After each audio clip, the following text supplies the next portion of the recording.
નમસ્કાર, હું છું કેતલ અને આપ જોઈ રહ્યા છો CB24.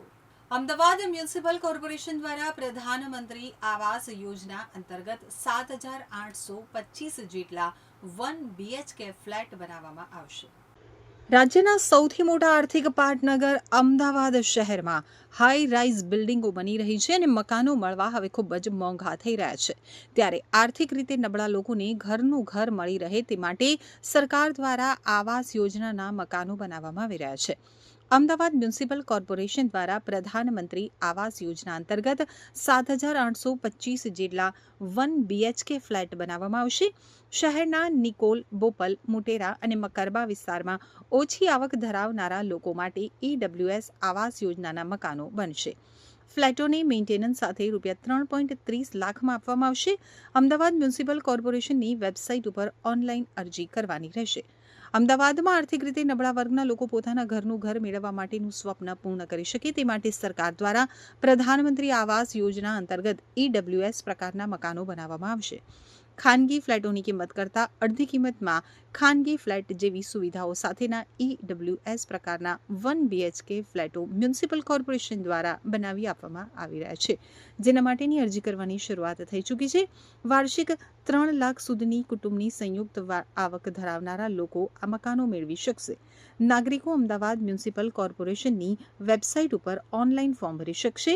મકાન મેળવવા માટે સોગંદનામું અને ફ્લેટો વિશેની માહિતી માટે બ્રોશર પણ આપવામાં આવ્યું છે. મ્યુનિસિપલ કોર્પોરેશન દ્વારા પ્રધાનમંત્રી આવાસ યોજના અંતર્ગત વિવિધ વિસ્તારોમાં બનાવવામાં આવેલા મકાનો 28 ચોરસ મીટર કાર્પેટ એરિયા અને બિલ્ડઅપ એરિયા 33 થી 35 ચોરસ મીટરનો છે.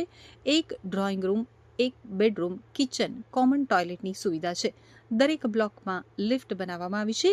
આંગણવાડી, ગ્રીન એરિયા, બાળકોના રમતગમત માટેનું ગાર્ડન વધારે જ્યાં મકાનો હશે ત્યાં આપવામાં આવશે. વિશાળ પાર્કિંગ તેમજ ફાયર સેફટીની સુવિધા સાથેના મકાનો રહેશે. મોટાભાગની આવાસ યોજનાની બહાર દુકાનો આવેલી છે, જેથી જીવન જરૂરિયાતની ચીજવસ્તુઓ પણ લોકોને ઘરની બહારથી જ મળી રહેશે. આર્થિક રીતે નબળા વર્ગના લોકો જેઓ 3 લાખથી ઓછી આવક ધરાવે છે તેમણે મકાન મેળવવા માટે વેબસાઇટ ઉપર ઓનલાઈન ફોર્મ ભરવાનું રહેશે. અરજદારે અરજી ફોર્મ સાથે ડિપોઝિટની રકમ ₹7,500 ભરવાની રહેશે. મકાનની કુલ કિંમતના ઓછામાં ઓછા 20% રકમ અરજી સાથે ભરપાઈ કરેલ ડિપોઝિટ બાદ કરતાં બાકીની રકમ ડ્રોમાં સફળ થયા બાદ AMC જણાવે ત્યારે અરજદારે 3 માસમાં અચૂકપણે ભરવાની રહેશે.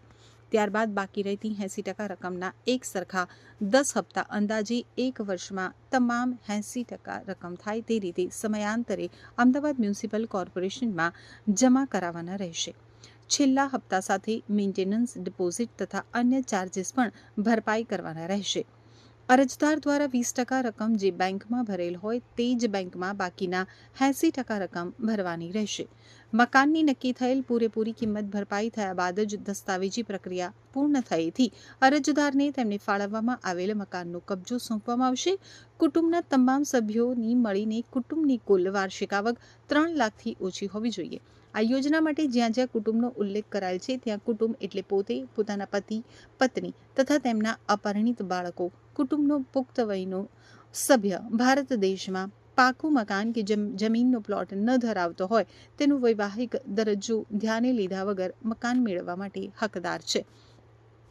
પ્રધાનમંત્રી આવાસ યોજનાના 4 ઘટક જેવા કે AHP એટલે કે એફોર્ડેબલ હાઉસિંગ પ્રોજેક્ટ, BLC એટલે બેનિફિશિયરી લીડ કન્સ્ટ્રક્શન, CLSS એટલે કે credit link subsidy, ISSR in situ slum રિહેબિલિટેશનમાંથી કોઈ પણ એક જ ઘટકમાં સહાય મળવાપાત્ર છે. આ 4 ઘટક પૈકી કોઈ પણ ઘટકમાં તથા મુખ્યમંત્રી ગૃહ યોજના MMGYમાં લાભ મેળવેલ ન હોય તે જ લોકો લાભ મેળવી શકશે. જો આ 4 ઘટક મારફતે ક્યાંય પણ મકાન મેળવ્યું હોવાનું ધ્યાને આવશે તો મકાનની ફાળવણી કોર્પોરેશન દ્વારા રદ કરવામાં આવશે.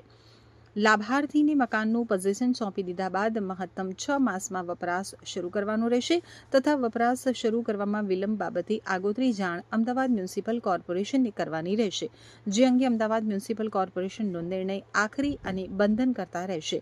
લાભાર્થીને સોંપણી કરેલા આવાસનો વપરાશ અને અન્ય ત્રાહિત વ્યક્તિને આપેલ હોવાનું સ્થળ તપાસ દરમિયાન માલુમ પડશે તો સ્થળે પંચનામું કરી તાત્કાલિક ધોરણે આવાસનો વપરાશ અટકાવી શકશે અને પોઝેશન પરત મેળવવાની કાર્યવાહી અમદાવાદ મ્યુનિસિપલ કોર્પોરેશન દ્વારા કરવામાં આવશે.